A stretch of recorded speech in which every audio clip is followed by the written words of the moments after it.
লাশের সামনে মুসলমান আজকে জানাজা, লাশ সামনে, এখানে দাঁড়াইয়া জিগায় খানাটা কোন দিন কইয়া লাইলে ভালো আছিল।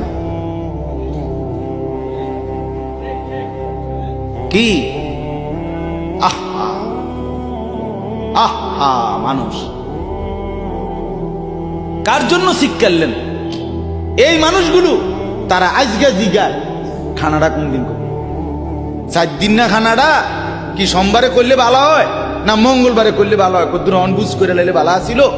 লোকজন কি আর আবার ফাইবেননি? হ্যাঁ, মানুষটিরে আবার কইটু আইবেন, আজকেই কইয়া লাইলে ভালো। ফলে জানাজার লাশের সামনে দাঁড়াইয়া আগে কইয়ালায় সবাই খেয়াল রেখেন সোমবারে খানা। এর নাম দুনিয়া। এই জন্য দুনিয়া বড়ই স্বার্থ, এটা রাক্ষস, শুধু গিলে খায়, তৃপ্ত হয় না।